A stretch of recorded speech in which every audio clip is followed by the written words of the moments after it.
Today's episode is brought to you by Musical Theatre Radio's merch store.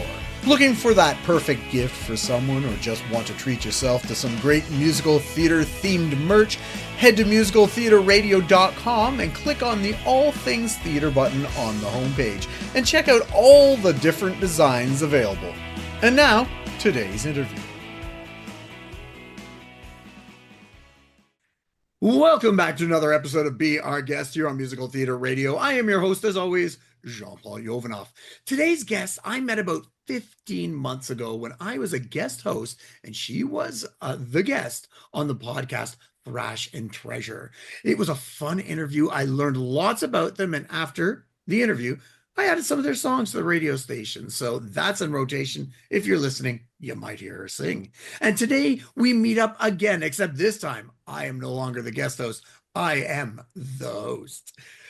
Caroline Sheen has tread the West End stage in such shows as Grease, Mamma Mia, Witches of Eastwick, which I love that show, and many, many others. But in April of 2025, she has jumped right into the podcast world with her new show, Talk Musicals to Me, produced by Blooming Theatricals for the Bloot Network. I think it's time to raise the curtain and get on with the show and welcome today's guest to the program. Caroline, welcome. Hey, how are you doing?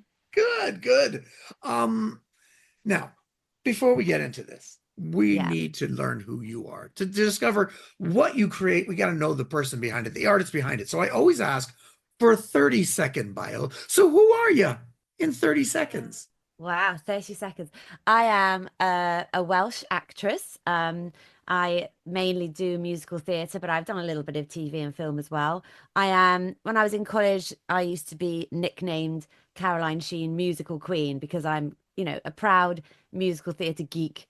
And, I just love musical theatre. I've been really lucky to work with some incredible practitioners like Stephen Schwartz, Jason Robert Brown, Adam Gettle. I'm just going to name drop forever. But I've been around a while, so I've met a lot of people, and I'm a podcaster now. Can you believe? That's really exciting. But yeah, West End musical theatre has been my home for the mainstay of my career. I've had a fabulous time doing it. I did explore America once for a year with Mary Poppins, touring with that, and that was great fun. So yeah, it's a lovely job. It takes me lots of different places. Nice. Now you said you've loved musical theater. So you were a musical theater kid growing up, or is that something you discovered a little bit later? When did you discover musical theater? Yeah, so when I was a kid, my parents did what we call over here AmDram, which is amateur dramatics. I think you call it community theatre in the States and stuff. So yeah, I grew up with them doing different shows. Like every 6 months it would be a new show, like Kiss Me Kate, or a Gilbert and Sullivan show, or Charlie Girl, or all these lovely shows that I still have friends that do AmDram, and they play more parts than me because there's so much going on, and they also do like really good shows. Like we went to see a friend the other day doing their show.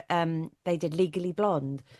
This is so cool, and everyone's just doing it for a hobby. There's no pressure. Well, there is pressure, obviously there's pressure, but it's I just love seeing everyone on stage just doing it for the joy of it. And I think there's something really important in that. And so many people I know in the industry came into the industry through being in amateur dramatics. And I kind of feel they get a bit of a bad rap sometimes, AmDram. And I think we should absolutely treasure them. They are the mainstay of the musical theatre world, definitely over here, I think. Yeah, it's so true because you do some community theater and there are some incredible performers, but they decided to be an accountant instead. And yeah, that's they had sense. Right. They had sense, John Paul. That's what happened. They knew that they needed money to survive, rather than just air. So, it's people with a brain go, do you know what? That's not for me. That inconsistency and, all that. So yeah, it's, we one of the guys in our AmDram, he ran the car dealership in the capital city of Wales, in Cardiff. And another guy in the AmDram and his wife, they ran a jewelry shop. So it's great. You meet these people and then you go into their shops and you get a bit of a discount, you know. It's a life choice too. Note Wise. yourself to people. If you want to get some discounts, go into Amdram or community theater. Join a club. That's it. Basically, join a club and you'll meet people from all over. It's brilliant. And just take it off on a bit of a tangent. I work at a uni here in Toronto, and we have a theater company within the university, but it's not a theater based one. It's open to everybody. So we have like environmental scientists, we have philosophy majors, we have business people.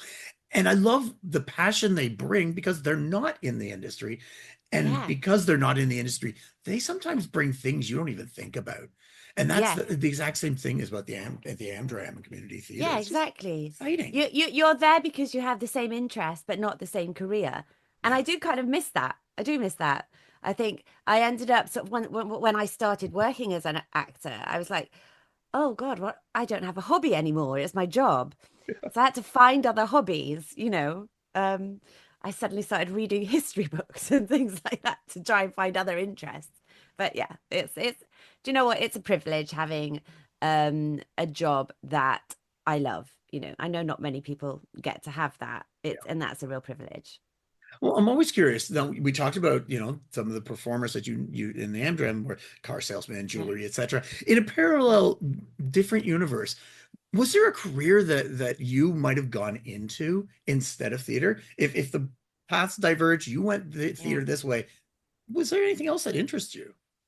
Yeah, I think probably teaching or history, I think it would have been. I do love um investigating stuff. And you know, you bring that to your work as well when you're doing a show. You learn about the history of that period and things like that. And I go on deep dives. That's me. Like one of the reasons why Assassins is one of my favorite shows is because there's so much to read about that all those different American people and the eras that they were living in and stuff. So I think maybe I'd have been a history teacher or something like that. Both my parents are teachers. Um, and they both were like, do not be a teacher. Because, you know, it's hard work. It's super hard work. I'm kind of saying that So, to my kids. Don't go into theater. yeah. Get make Yeah. money. And Yeah. they've seen my life and they're like, yeah, okay, Dad, I get it. I Be love a what you do. producer. If you Yeah, want to do theatre, be a producer. exactly. Well, actually, one of my kids is going to be a librarian. The other one's going to aircraft engine repair. So as far Wow. away as you can get from theater. So good on them. Great. They're going to have money to Great. take care of me when they're home. Exactly. That's the thing. Come on. Get those good jobs. Awesome. Well, let's dive into the project that you started, just recently, And your you were podcast. there, John So Paul. I had that I had that conversation with Aaron when we recorded our podcast, saying I've had an idea for a podcast, and I've had that idea for ages, but never actually said it out loud to somebody who does podcasts. yeah, And he was like, "Well, I'll produce your podcast." So eventually, I got my arse into gear, as we say over here, and and wrote to some friends and said, "Will you be on my podcast for me?" I'm very lucky that I have some pretty high profile people on my speed dial. So, like, I just sort of smile nicely at them via email, and they very gladly have agreed to come on my podcast. so how did you proceed from what I guess about 15 months ago, give or take, Yeah. when you had that idea, you mentioned it, to now, what process did you go through to get there to when, yeah, I think I'm ready to do something like this? Yeah, well, I I'd always had this sort of idea of I really enjoy being on stage, but I also, as you can probably tell, enjoy the whole idea of musical theatre. And I have been really lucky in the jobs that I've done to work with some incredible people and be in the room when somebody like Stephen Schwartz is like noodling around on the piano, changing a few notes here and there. And you know, to then I've done concerts with Jason Robert Brown and I've worked with some incredible directors like Richard Eyre and Phyllida Lloyd and all these great people. And I just thought, do you know what I thought? I remember seeing like an old musical theatre poster. And I remember thinking, all those names on there, I wonder who they were, and I wish there was a way of finding out about them. And I kind of thought, well, if I present something like that as a podcast, and we can find out about those people whose names are on posters now who are creating musicals now, I think that'd be really interesting because, but also what I've always found when I'm interviewed for a podcast, it's always the same questions. It's usually about the one job that I'm doing. It's about the rehearsals. It's about the other cast members.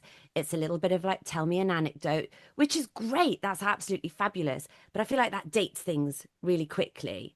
Um, so what I wanted to do was kind of talk to the people who make theatre about other theatre that has inspired them and influenced them. And I figured I'm quite a lazy person. So if I ask them the same 10 questions each podcast, then I won't have to do too much work. Well, not quite like that, but it's Yeah. just a nice format. I ask the same questions, which is the first musical you ever remember seeing? Which is the first musical you were involved in? What musical made you laugh the most? What musical made you cry the most? And that inevitably leads then into conversations about their careers and about the shows that they've done. But I love the kind of generosity of acknowledging where some of their ideas and inspirations have come from, um, and things that they think are fabulous. Shows that they've. There's one question where I say, "What show have you seen the most?" Like, I don't know if you ever saw this brilliant film, like a documentary, not like a documentary, um, called Repeat Attenders. And I don't know where you would find it now. I'll have to look it up. But it came out sort of during lockdown, and it was about fans of musical theatre and the people that go over and over again. And I've been that person, I think I saw Les Mis probably 7 times um, before I ended up being in it, which was very lucky. Um, and so I like the idea that maybe some of our greatest composers and directors and designers and choreographers are those people as well. We all start off as fans, really, don't we?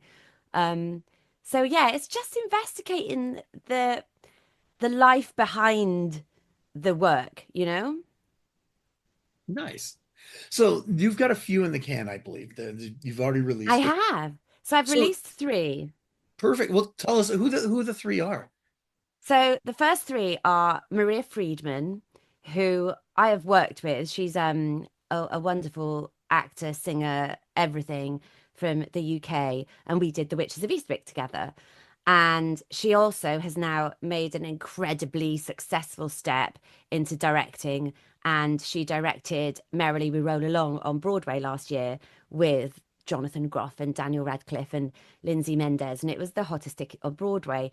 And I love the fact that I've started off the podcast with a really strong female um, ball breaker.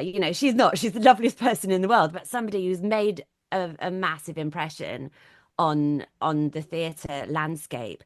And it's lovely to talk to her because we're friends, and lovely to hear. I mean, some of the stories she's had were hilarious, but she knows so much about the world that we live in and what works on stage and what doesn't. So that was great to talk to her. And then the second guest is Adam Gettle, who wrote Light in the Piazza and Floyd Collins and Myths and Hymns. It's really funny when I say that name to people, they all say a different musical. Like some people go, "Oh, Myths and Hymns," and some people go, "Oh, Floyd Collins, I love it," and some people go, "Oh, Light in the Piazza."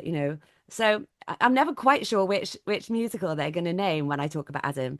Um, and I did Light in the Piazza over here and adored it. It's I'd seen it on Broadway, and it's one of my sort of magic moments of being in the theatre. Um, and he's fabulous. He is descended from theatre royalty, which I think is incredible. His grandfather was Richard Rodgers from Rodgers and Hammerstein fame. His mother was Mary Rodgers, who wrote Once Upon a Mattress, and Freaky Friday. She wrote children's novels. Um, and I think Adam is really honest about the struggle with, do I do theatre or do I go way away from it and do something totally different? And I think he's tried, but theatre just kept pulling him back, you know, and he has this huge legacy that he he doesn't want to live up to, but he does want to live up. It's really interesting listening to him talk about it.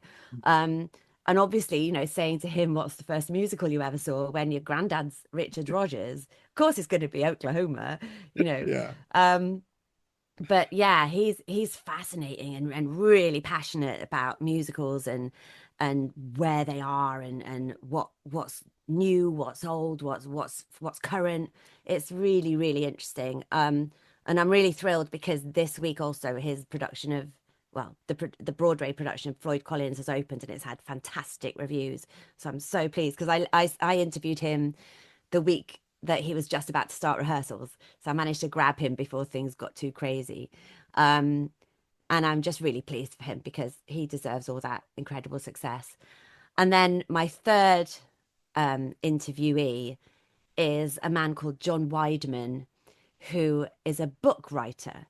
And when I say book writer, I don't mean novelist. It's, you know, he writes the book for musicals. He's not a lyricist, he's not a composer. He writes the book, which I always thought was the scenes, you know, the libretto part.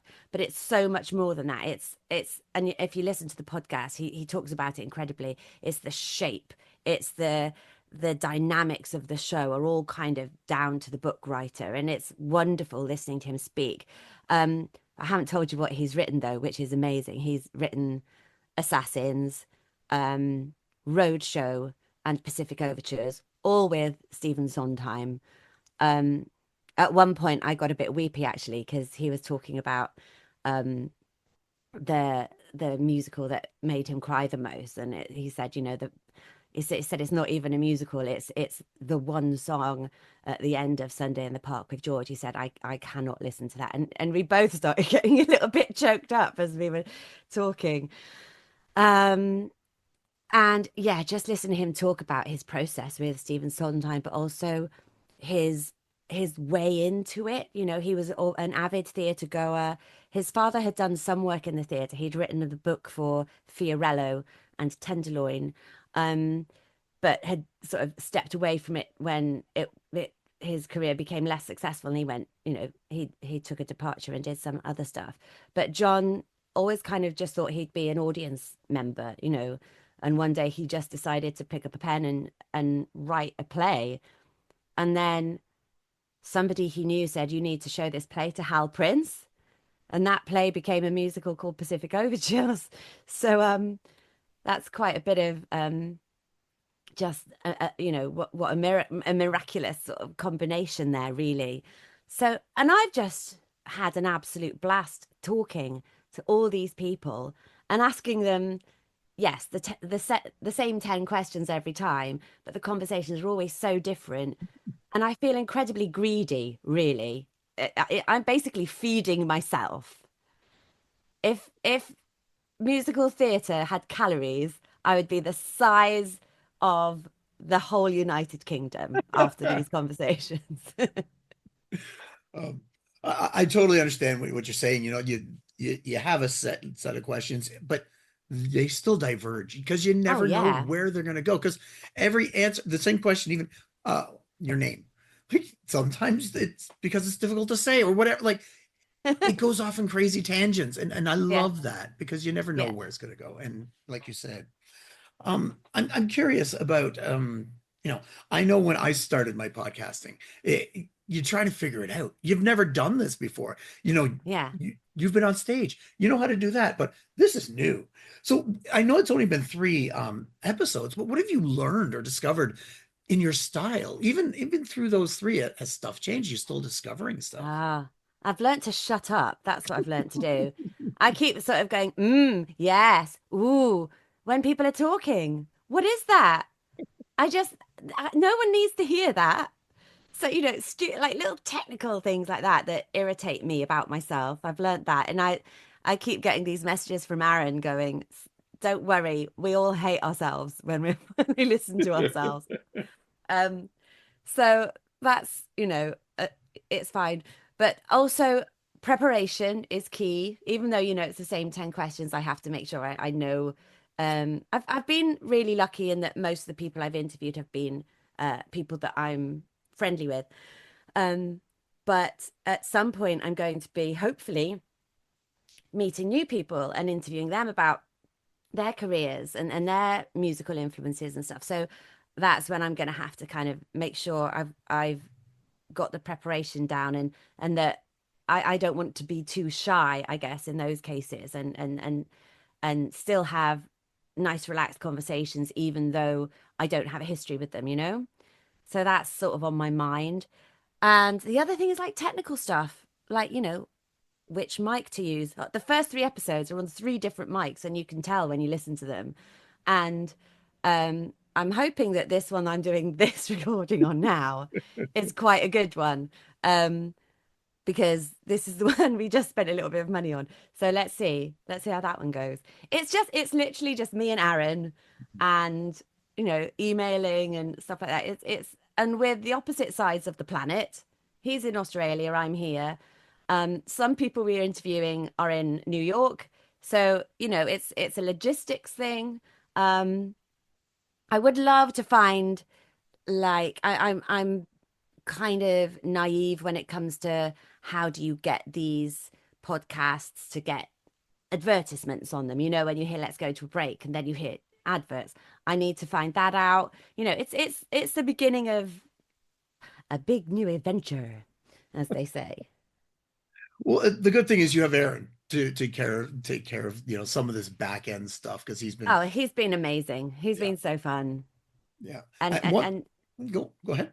and just nothing's too much for him. If I say I the only time this guy can do is like 3 o'clock in the afternoon, and that's here, and it's 3 a.m.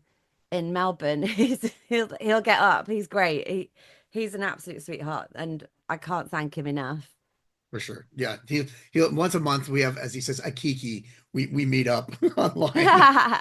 Yeah, no, and I'm in Toronto, so there's that time difference between you and me. It's a 5 hours, which is so much easier than Yeah. the Australia one. But yeah, I get what you're talking about for that. It's crazy. Um, so you've got three in the can already, so Hmm. ready to go. It's out there to listen to. I'm curious about you mentioned names on posters. People forget. Is there somebody on a poster that you would love to interview, even though maybe they're gone? Is there somebody we should just know about that, like, I want to talk? I wish I had talked to this person. Oh, so many, so many. The last theatre job I did was at the Savoy Theatre in London's West End, and backstage is full of old theatre posters from years gone by.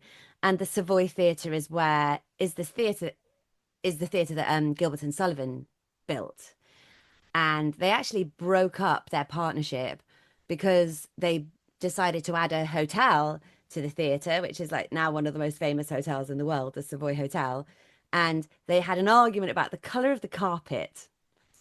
And that was it. Gilbert and Sullivan were done because they couldn't decide on the colour of the carpet.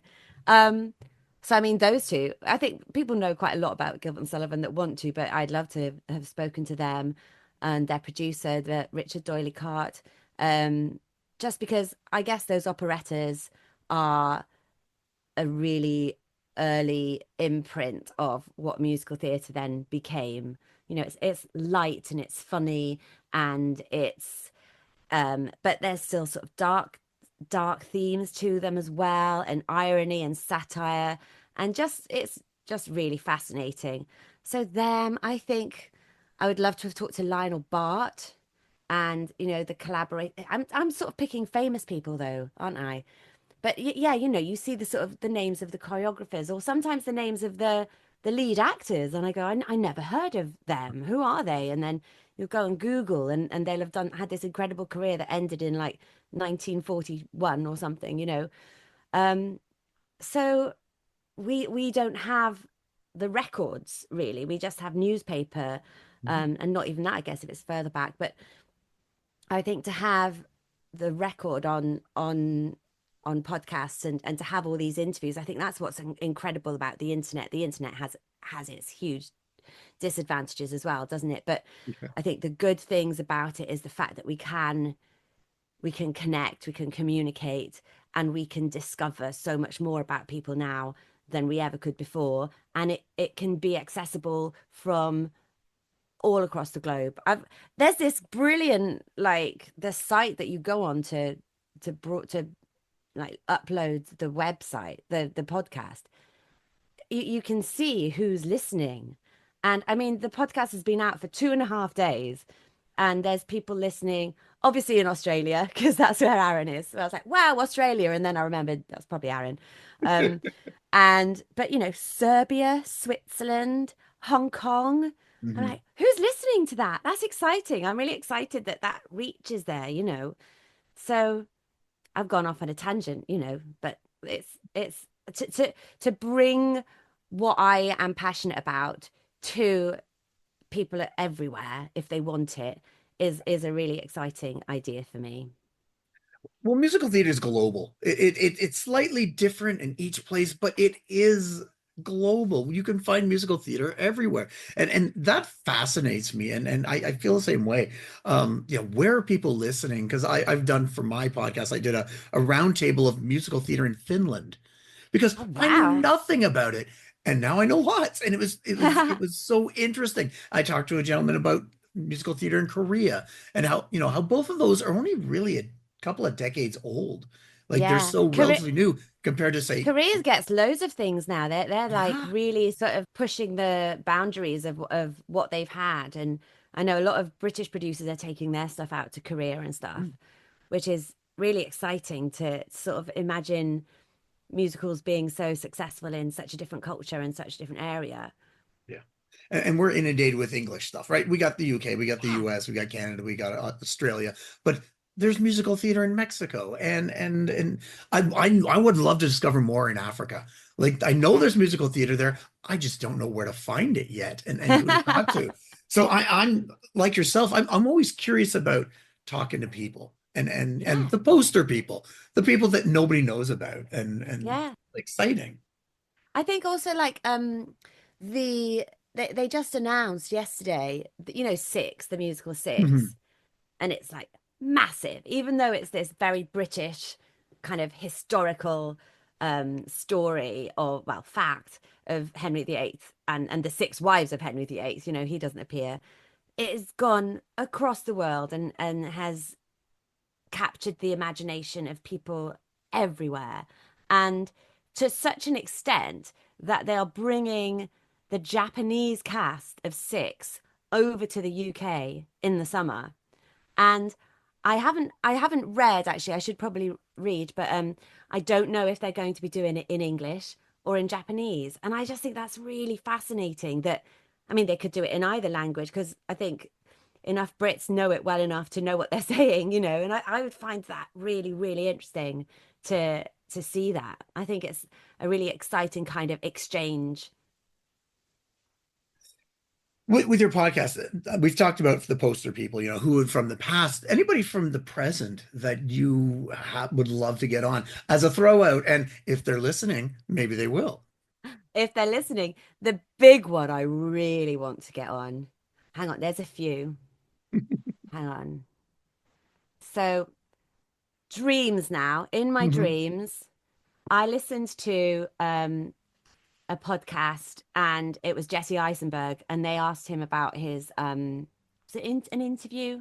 Might have even been an Instagram thing, but they asked him about what I think he's working on a musical film, and this was all like during the Oscars when he was sort of doing the campaign and winning awards left, right, and centre for his movie with Kieran Culkin.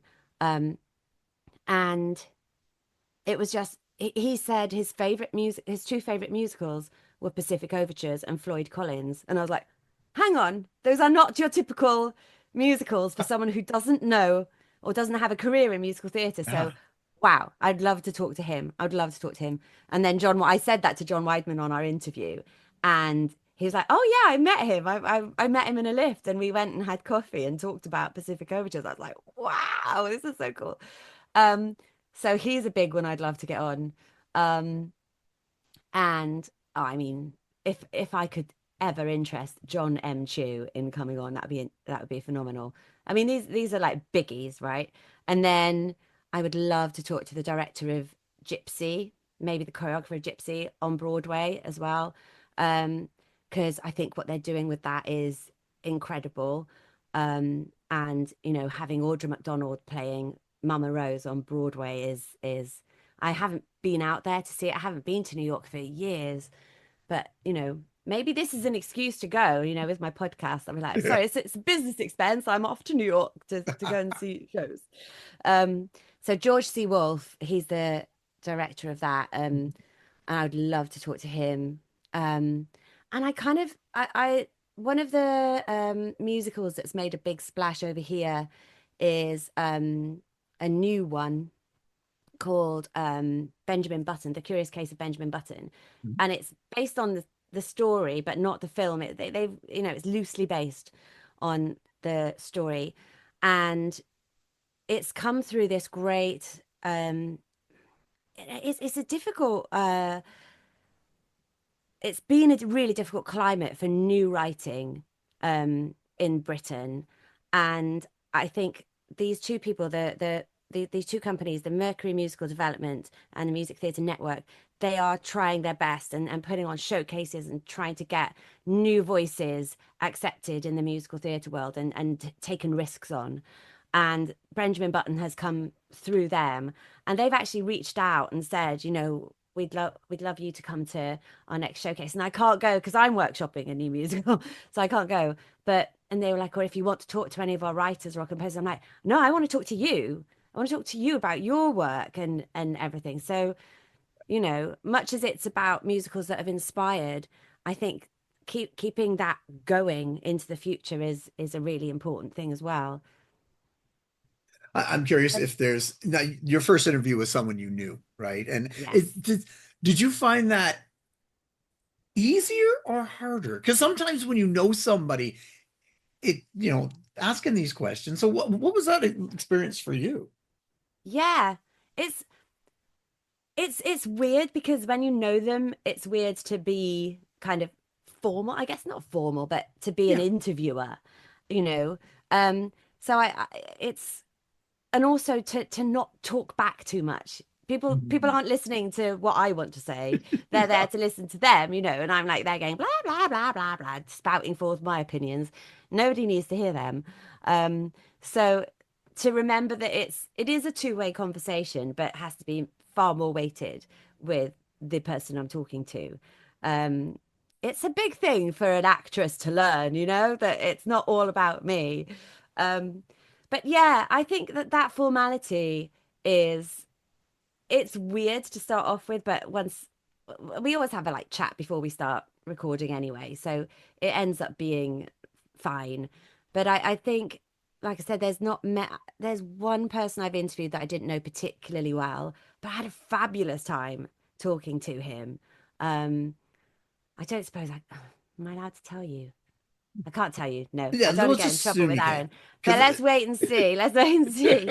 But it's a director that I haven't worked with, but my husband has worked with, who's done, won Tonys on Broadway and stuff like that. So that was quite nerve-wracking.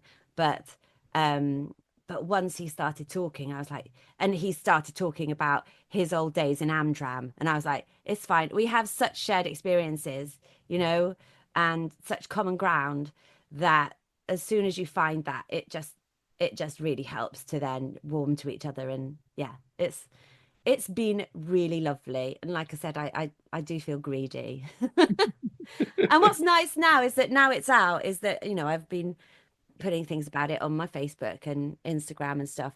And it's really lovely hearing from my friends and from other people who have been listening to it saying, didn't know much about them, but they are amazing and they seem so lovely. I um I'm gonna look that I've gone on a deep dive into their careers and stuff. So that's really great. I love that I'm bringing that information to people and widening horizons. Nice. Uh, One thing I have when I know the person is trying not to go down that rabbit hole of, it's something only they and I know, right? Or a small Yeah, group, and it's so difficult not to just talk about something that, yeah, every listener's going, what? Huh? What? yeah, So yeah. The in-jokey thing, I yes. think, is really hard. And I think also, I think because I'm talking on a level with these people who are, you know, incredibly experienced and incredibly proficient and gifted. And I'm kind of trying to pretend that I'm on that level as well. And I'm, using words like obviously and oh, well, everyone knows, when you do this. And it just makes me sound like an absolute dick. So that's one thing I'm trying to avoid because I sometimes listen to podcasts, and when people say that, I'm like, well, no, not everybody knows this. We're not all posh, or we don't all live in London, or you know, it's. I'm trying to avoid that kind of understanding and sort of showing off understanding. I'm sort of still I'm trying to be the audience's voice and ear at the same time, you know? Oh, I mean, I've only been doing it a couple of months, John Paul. It's like I don't Oh, I am not an expert at all. and I get it. Because I don't even want to go back and listen to my first, because I'm at 300 and probably 75 interviews over the Wow. 6 years.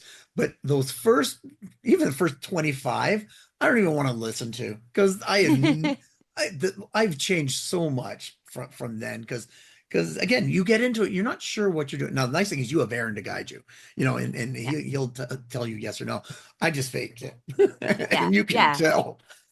And that's the Excuse me, thing but is like now. there's a lot of blagging going on, but also it's that mainly the blagging that I'm finding I'm having to do is on Instagram and the sort of promotional stuff. That's really hard to kind of go, oh, now I have to put a tidbit out there to kind of remind people that it's still there. And then I'm like, oh my God, am I annoying all my friends on social media? They're literally vomiting my podcast over them all week. I turned up I was in a workshop on Tuesday and I turned up, and it was the day, obviously, that I was launching the podcast. And the other members of the cast were like, hey, happy podcast day. And I was like, okay, I'm sorry. You're going to be sick of me. You're going to be so sick of me. And now you've got to spend the whole working day with me. I'm really sorry. I know It's, it's true. Finding that it is, balance, it's not easy. it is a balance. And it's, I just, all I'm hoping for is that the people that are out there that would enjoy this podcast, I'm really hoping that they can find it.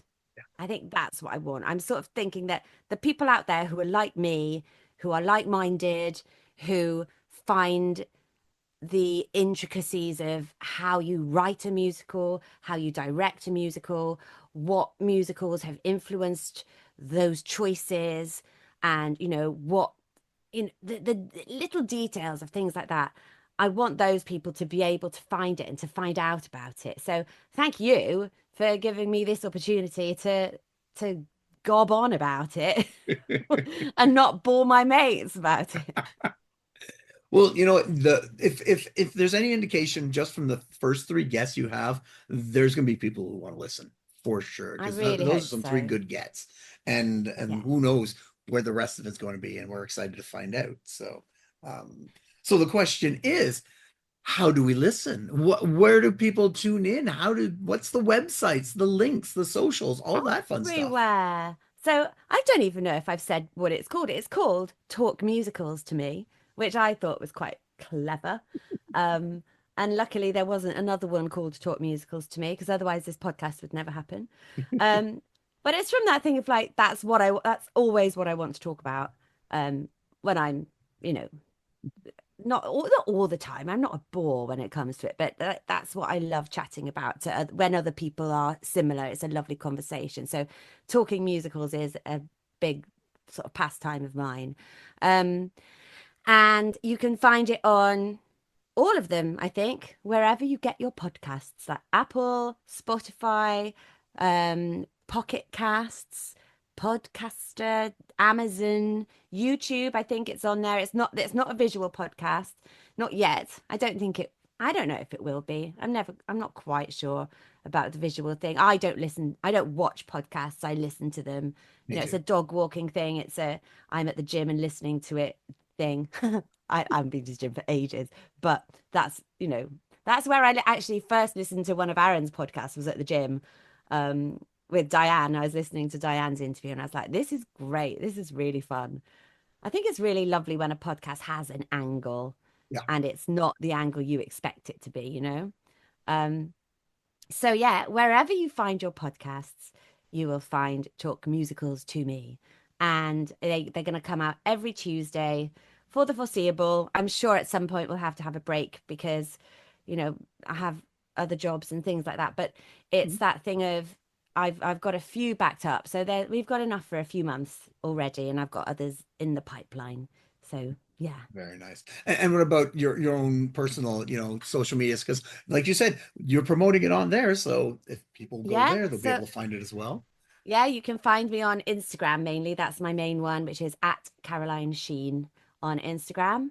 And I think I've got threads, but I don't ever really go on that. I Okay. was on Twitter, but I have put pages for Talk Musicals to be on Twitter and um, Facebook. My husband thinks I should probably do a TikTok page, but the idea of that makes me want to do a little sick in my mouth because that I Agreed. think that would just make me feel super old. So let's see. Let's Yeah. watch this space. Well, yeah. Fantastic. Well, thank you so much for coming on and telling the world about your new podcast. That's fantastic that you've got it going because it's not an easy thing, but you've got a good team behind you and you seem to be having fun doing it. So, and I that's the am. important thing. I'm having the best time, and I'm like you said, I'm just being very selfish and talking to fabulous people about a subject that I love, and and that seems to be, and coming across, and other people are enjoying it and loving it as well. So 2.5 days in, let's see what the rest will bring. Thank you so much for having me on. No problem, Mel. Before we go, you said you have Yeah, 10 questions you ask. What yes. is what is one of the questions that you love hearing the answer to? And I want you to ask it to yourself right now so we can hear the answer. Oh, ho, ho, ho, ho. Sometimes people do this on the podcast. They go, if they don't know the answer, if they can't think of an answer, they go, "What do you think?" So Yeah, I'll try and pick one that I haven't answered. Um, ooh, I know I put you on the spot. no, I'm just thinking that was the first musical I was ever involved with. I'll Hmm. answer that one because Okay. I can't actually remember the first musical I saw. I think it might have been my parents doing Pirates of Penzance when I was about 4 or 5. I know they did a show called Viva Mexico when I was 5, Hmm. and my mum was playing a part in it who got shot by my dad's best friend. And I didn't see the show, but I think I saw the dress rehearsal and I saw that bit. And for about a year, I wouldn't speak to my dad's best mate. I was like, "No, you shot my mum." It was, and it wasn't like he didn't kill her. She just got shot in the arm or something. But I was 5. So I know I didn't see anything really before that date because I was too little. But I think maybe it was Paris Penzance. But the first one I was involved with was when I was in school, and I would have been about 9 or 10, maybe 9. And for Christmas, our year and the year below us did um, a version of Hansel and Gretel, and it had like the Humperdinck music in it from like the opera. They had some of the opera songs in it. Sounds really refined, it wasn't. There's just that as a couple of songs that were written for like kids to sing. Yeah. And then they decided that Gretel, who happened to be me, oh, that sounded really full of myself, but I was chuffed to bits to be Gretel. And they decided at some point that Gretel should sing "The Sun Will Come Out Tomorrow." So I did, I just in the woods, a little bit lost, not ever knowing if we're going to see our family again. I was saying, "Hansel, don't worry. The sun will come out tomorrow. The sun will come out." Um, and yeah, that was my first taste of singing a big old show tune to an audience, and I was kind of absolutely just I was just bitten by it, that's it. There's no coming back. The contagion had struck. Well, you know what? I think you did okay from that moment on. So congratulations on everything you've done on stage and now online. And I look forward to hearing, where everything goes, not just with the podcast, but your career and everything. And if there's more releases of music, the station is here. We'll grab Oh it yeah, and start maybe. playing it Who as knows? well. So Who knows? awesome. Thank you so much. No, thank you for coming on. That was awesome. Thank you. Thank you. All right. So we were just speaking with Caroline Sheen, the creator of Talk Musicals to Me, the new podcast produced by Blooming Theatricals for the Blute Network. Yeah, check out our first three podcasts that are out already. They sound fantastic. And who knows who's in the pipeline. We're going to have to check that out in the future. Tune in next week as we speak with another guest or guests about their life, love, and passion. That is musical theater. I am your host, as always, Jean-Paul Jovanov. And until next time, I'll see you when I see you.